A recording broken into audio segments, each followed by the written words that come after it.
Good morning बच्चों, कैसे हैं आप सब। आज हम बात करेंगे अबाउट द मैग्नेटिक फोर्स। ठीक है, अब ये मैग्नेटिक फोर्स क्या होता है और कैसे हमको मिलता है। ठीक है, तो हमने जब कूलॉम्स लॉ ऑफ इलेक्ट्रोस्टैटिक पढ़े थे, है ना, तब हमने देखा था कि दो चार्जेस जो है वो क्या करते हैं, एक दूसरे को अट्रैक्ट करेंगे या रिपेल करते हैं। ठीक है, इसी तरह से मैग्नेटिक फोर्स भी होता है जब एक मैग्नेट दूसरे मैग्नेट के ऊपर क्या करता है, फोर्स लगाता है। ठीक है, अब यहां पर इस पर्टिकुलर चैप्टर में अभी तक हमने मैग्नेटिज्म को तो पढ़ा है, बट कहीं पर मैग्नेट का जिक्र नहीं किया है। पर हमने कल देखा था कि अगर एक करंट कैरिंग कॉइल है या एक करंट कैरिंग कंडक्टर है तो उसके चारों ओर मैग्नेटिक फील्ड क्या होता है, प्रोड्यूस होता है। ठीक है, अब उसी कॉन्सेप्ट को पकड़ के हमको यह समझना है कि क्या हो अगर एक एक्सटर्नल मैग्नेटिक फील्ड में हम एक करंट कैरिंग कंडक्टर को क्या करें, प्लेस कर दें। तो जाहिर सी बात है, जब हम क्या करेंगे, एक करंट कैरिंग मतलब एक एक्सटर्नल फील्ड हो गया, मान लेते हैं नॉर्थ पोल है, ये साउथ पोल है ना, और इसमें एक करंट कैरिंग कंडक्टर को हमने रख दिया, तो जाहिर सी बात है आप देखेंगे कि इसके चारों ओर भी मैग्नेटिक फील्ड क्या हो जाएगा, प्रोड्यूस हो जाएगा, है ना। तो ये मैग्नेटिक फील्ड जो है वो क्या करेगा, इसको अट्रैक्ट या रिपेल करेगा, है ना। तो इसके बीच में क्या लगेगा, फोर्स लगेगा। उस पर्टिकुलर फोर्स को बोला जाता है क्या, मैग्नेटिक फोर्स। ठीक है, और इस मैग्नेटिक फोर्स के बारे में डच साइंटिस्ट ने बताया था जिनका नाम था लॉरेंज, तो उसके नाम पर इसको दिया गया है लॉरेंज फोर्स। ठीक है, लॉरेंज फोर्स, है ना, उनके नाम पे ही बोला जाता है, या मैग्नेटिक लॉरेंज फोर्स बोला जाता है या लॉरेंज फोर्स बोला जाता है। ठीक है, तो हम देखेंगे कि उसका मैग्नीट्यूड क्या होता है और वो किस तरह से आपको मिलता है। ठीक है, यहां पर हमने एक्स एक्सिस के अलोंग और एक वाई एक्सिस के अलोंग मैग्नेटिक फील्ड को रिप्रेजेंट किया है। ये एक्सटर्नल मैग्नेटिक फील्ड है, ठीक है, जो क्या करेगा, फोर्स एक्सपीरियंस करेगा। ठीक है, तो मान लेते हैं करंट कैरिंग कंडक्टर में चार्ज Q जो है वो v वेलोसिटी से क्या हो रहा है, फ्लो हो रहा है। ठीक है, किससे, v वेलोसिटी से। ठीक है, तो उसके कारण से जो फोर्स, भाई उसके चारों ओर मैग्नेटिक फील्ड बनेगा, है ना, और ये मैग्नेटिक फील्ड एक्सटर्नल है तो उसमें क्या करेगा, उसके ऊपर फोर्स लगाएगा। ठीक है, तो ये जो फोर्स आएगा जिसको हम मैग्नेटिक फोर्स बोल रहे हैं, वो मैग्नेटिक फोर्स जो है वो डायरेक्टली प्रोपोर्शनल होगा बच्चों उस अमाउंट ऑफ चार्ज के जो फ्लो हो रहा है, क्यों। ठीक है, ये पहला होगा आपका, जिसके कारण वो डायरेक्टली प्रोपोर्शनल होगा। मतलब ये है कि जितना ज्यादा आपका करंट फ्लो होगा उतना ही ज्यादा क्या रहेगा, फोर्स। तो हम उसको चार्ज से रिप्रेजेंट किए, क्यों, क्योंकि यहां पर हम बात कर रहे हैं कौन फ्लो हो रहा है, चार्ज फ्लो हो रहा है। ठीक है, वैसे ही F is directly proportional to velocity of charge. जितना तेजी से करंट फ्लो होगा, जितना तेजी से चार्ज फ्लो होगा, फोर्स की वैल्यू भी उतनी ही ज्यादा होगी। ठीक है, अब यहां पर जो आपका फोर्स है, ठीक है, वो डायरेक्टली प्रोपोर्शनल होगा बच्चों मैग्नेटिक फील्ड के, एक्सटर्नल मैग्नेटिक फील्ड के। ठीक है, ये जो है वो क्या होता है, एक्सटर्नल मैग्नेटिक फील्ड के क्या होता है, डायरेक्टली प्रोपोर्शनल होगा। आप खुद सोच सकते हैं कि जो बाहर वाला मैग्नेटिक फील्ड जो है जितना स्ट्रांग रहेगा, वो अंदर वाले पर उतना ही ज्यादा क्या करेगा, फोर्स लगाएगा। ठीक है, इसी तरह से एक और होता है, force is directly proportional to sine theta. ठीक है, ये साइन थीटा जो है वो, है ना, तो थीटा क्या है, यहां पर angle between velocity of the charge and external magnetic field, दोनों के बीच का एंगल है। ठीक है, तो इसके दो कंपोनेंट निकलेंगे, एक होगा आपका v sin थीटा और एक होगा आपका v cos थीटा, जिधर एंगल बन रहा है। ठीक है ना, तो अगर हम इसको सभी को कंबाइन कर दें तो हमको मिलेगा F is directly proportional to Q v b sin theta. ठीक है, अगर यहां पर से प्रोपोर्शनलिटी कांस्टेंट हटाए तो हम ले लेते हैं small k Q v b sin theta, इसके का वैल्यू लेते हैं 1, तो ये फोर्स आ जाएगा आपका Q v b sin theta. आपको ये याद रखना है, मैग्नेटिक फोर्स या जिसको हम बोलते हैं लॉरेंज फोर्स, उसका मैग्नीट्यूड होता है force is equals to Q v b sin theta. अगर हम इसको चाहें तो वेक्टर फॉर्म में लिखेंगे बच्चों, तो ये लिखा जाएगा vector F is equal to Q V cross vector B. ऐसा इसका मतलब ये हुआ कि जब हम बात करेंगे क्रॉस प्रोडक्ट का, तो हमको पता है कि क्रॉस प्रोडक्ट में sin 90 का वैल्यू 1 होता है। मैक्सिमम के लिए हमको पता चलेगा कि जो डायरेक्शन ऑफ फोर्स रहेगा बच्चों, वो वेलोसिटी और मैग्नेटिक फोर्स, वेलोसिटी और ये मैग्नेटिक फील्ड, उसके परपेंडिकुलर रहेगा क्या, डायरेक्शन ऑफ फोर्स। ये इस तरह से, ठीक है। इसको फाइंड करने के लिए अलग अलग रूल भी है, वो भी हम आज डिस्कस करेंगे, ठीक है। पहले इसको नोट कीजिए।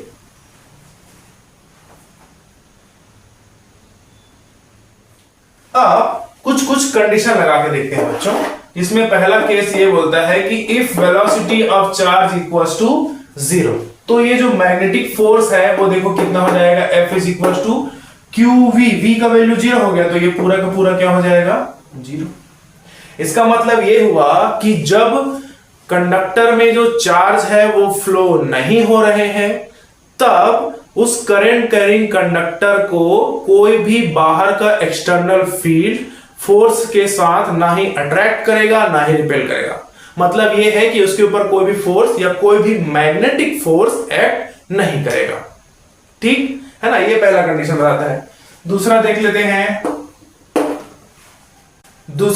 बच्चों, if theta is equal to 0 degree और 180 डिग्री, ठीक है। मतलब ये बोल रहे हैं कि या तो ये हो जाए कि वेलोसिटी जो है वो मैग्नेटिक फील्ड के पैरेलल हो इस डायरेक्शन में, या अपोजिट डायरेक्शन में क्या हो, पैरेलल हो। तो जो फोर्स होगा है ना, वो होता है Q V B sine theta. तो थीटा की जगह 0 रखेंगे, साइन 0 डिग्री, या इसी को लिखेंगे Q V B sine 180 degree, है ना। तो दोनों ही केस में फोर्स का वैल्यू कितना हो जाएगा, 0। इसका मतलब ये हुआ बच्चों कि जब हम उस करंट कैरिंग कंडक्टर को एक्सटर्नल मैग्नेटिक फील्ड के डायरेक्शन में ही रख देंगे, ठीक है ना, उसका जो करंट कैरिंग कंडक्टर है उसका डायरेक्शन फिर क्या होगा, सेम होगा, तब वहां पर कोई भी फोर्स एक्ट नहीं करेगा, ठीक है। अब अगर हम देखते हैं तीसरा केस लगा के, if theta is equal to क्या हो, 90 डिग्री हो, ठीक है। तो F इज इक्वल टू मिलेगा क्यू वी बी, साइन 90 का वैल्यू 1 हो जाता है। इस टाइम आपको फोर्स मिलेगा बच्चों मैक्सिमम, है ना। तो जब दो कंडीशन देखेंगे, अगर मान लेते हैं कि direction of magnetic field, external magnetic field इस तरह से है और हमने करंट कैरिंग कंडक्टर को इसी के डायरेक्शन में रख दिया है, जिसका वेलोसिटी कितना है, v, चार्ज इधर फ्लो है, ठीक है ना, या अपोजिट डायरेक्शन में फ्लो हो सकता है, ठीक है। तो दोनों का जब डायरेक्शन क्या हो, एक जैसा हो या अपोजिट हो, तो उस टाइम जो फोर्स की वैल्यू है वो क्या हो जाएगी, 0। बट अगर मैग्नेटिक फील्ड इस तरह से काम कर रहा है और हमने जो वेलोसिटी है या चार्ज जो फ्लो हो रहा है वो कैसे हो रहा है, उसके रिस्पेक्ट में परपेंडिकुलर, इस तरह से ऊपर या नीचे, ठीक है। तो अब जो है वो क्या करेगा, मैक्सिमम फोर्स क्या करेगा, उस करंट कैरिंग कंडक्टर के ऊपर लगाएगा, कौन, बाहर का जो एक्सटर्नल फील्ड है वो, ठीक है। तो इतना जो है आपको ध्यान रखना है किसके बारे में, मैग्नेटिक फोर्स के बारे में। Q V B sine theta उसका मैग्नीट्यूड होता है ना। क्रॉस में लिखेंगे तो Q vector V cross vector B, इसका मतलब ये हुआ कि जो डायरेक्शन ऑफ फोर्स है वो वेलोसिटी एंड मैग्नेटिक फील्ड के परपेंडिकुलर होगा, ठीक है। ये नोट कर सकते हैं आप, बहुत इजी है, बस ध्यान रखना है, ठीक है। आइए अब इसके डायरेक्शन को फाइंड करने के लिए जो रूल्स हैं उसको भी डिस्कस कर लेते हैं। अब हम बात करेंगे how to find the direction of magnetic force, ठीक है, या मैग्नेटिक लॉरेंज फोर्स, ठीक है। जिसमें पहला है आपका फ्लेमिंग्स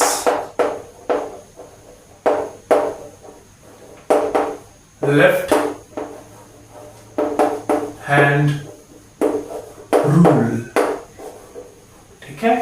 याद रखेंगे फ्लेमिंग लेफ्ट हैंड रूल जो है वो यूज्ड इन मोटर, ये मैं अभी से बता देता हूं। मोटर और जनरेटर का केस होता है तो जनरेटर में राइट हैंड रूल लगता है और इसमें जो है वो लेफ्ट हैंड रूल लगता है, ठीक है।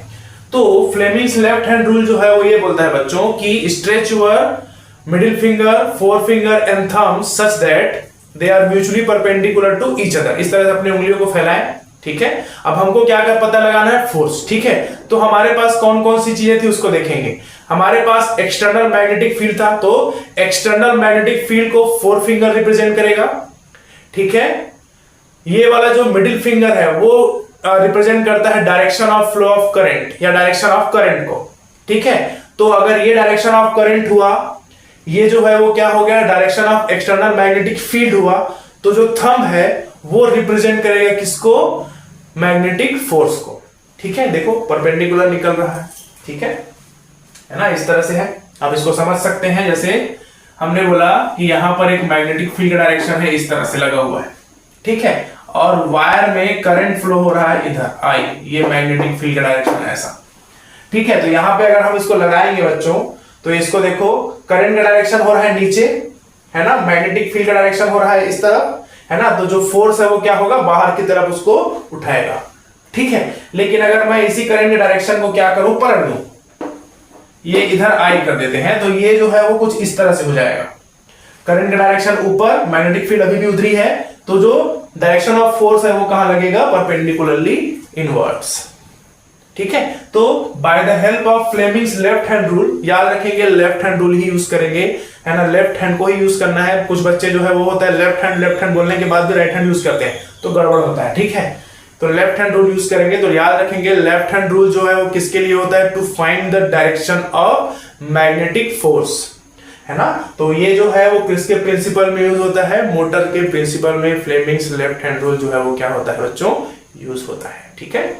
तो अगर आप चाहो तो इस तरह से समझ सकते हो कि डायरेक्शन ऑफ मैग्नेटिक फील्ड, ये फोर फिंगर जो है इसको बना लीजिए, फोर फिंगर, है ना।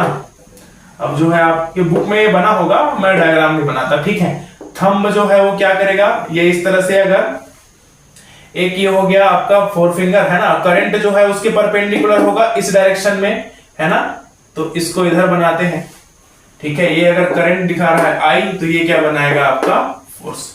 ये याद रखेंगे, तीनों current, magnetic field and direction of force are mutually perpendicular to each other, ठीक है। फ्लेमिंग्स लेफ्ट हैंड रूल इससे बनता है, ठीक है। चलिए बच्चों, अब बात करेंगे इसके दूसरे रूल की, जिसके सहायता से हम लॉरेंस फोर्स का डायरेक्शन फाइंड कर सकते हैं, जिसको बोला जाता है right hand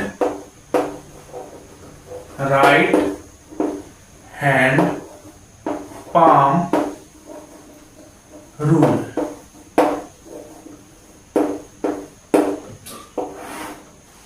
right hand palm rule जो है, उसके लिए आपको राइट हैंड को इस तरह यूज करना है।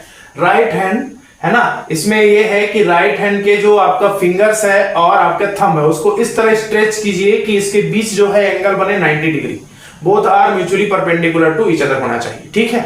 इस पर्टिकुलर केस में क्या हो, अगर आपके फिंगर्स जो है मान लेते हैं कि वो रिप्रेजेंट कर रहे हैं किसको, डायरेक्शन ऑफ मैग्नेटिक फील्ड को, और जो थंब है वो रिप्रेजेंट कर रहा है डायरेक्शन ऑफ करंट को, देन यहां से आउटवर्ड, इधर बाहर की ओर, है ना, क्या होगा आपका डायरेक्शन ऑफ, क्या होगा, फोर्स होगा। कौन सा फोर्स, मैग्नेटिक लॉरेंज फोर्स, ठीक है।